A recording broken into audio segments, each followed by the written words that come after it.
the patient came with, he is having a history of hypertension and he is already on beta blockers. He is already on Beta blockers. attention please. He is already on beta blockers. Now this patient came after, like, he is on beta blocker for example for 2 years. Now this patient came to you with more complications, hypertensive complications. Now what you are doing, you are just telling the patient not to take beta blocker, you are just writing any other antihypertensive group of drugs. Maybe ARBs, calcium channel blockers, ACE inhibitors. You are putting the patient on antihypertensive drugs, but other than beta blockers. You know what will happen to the patient?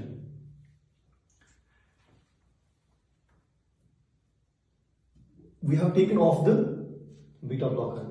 Not me, not you. That doctor has taken off the beta blocker. He will put the patient in a very worse condition. Because what happens? The endogenous epinephrine, norepinephrine will come and will bind to the receptor. But this is what every doctor knows, every doctor. Now let me tell you what only excellent doctors know. Actually what will happen, when the receptor is blocked, what happens?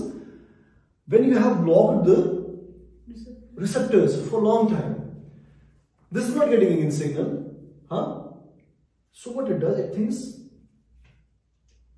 that there must be no receptor on the, we need more receptors because he's not getting any signal interstitially. So what the generic machinery is doing, it's making more beta 1 receptors and expressing them on the surface of the memory.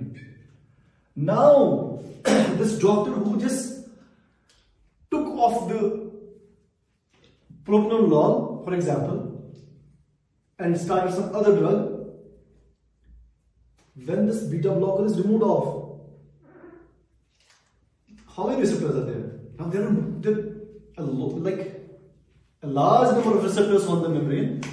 Now this receptor, when the endogenous epinephrine or norepinephrine will come, it will drive the heart crazy. It will drive the heart wild.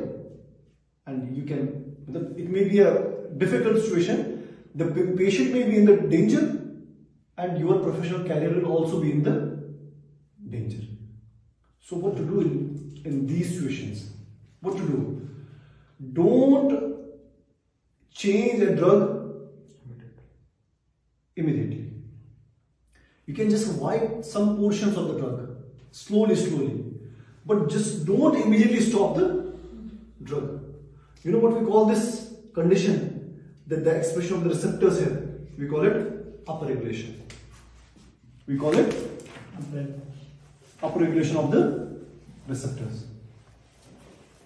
Am I clear? Is there any question up to now? There is no question.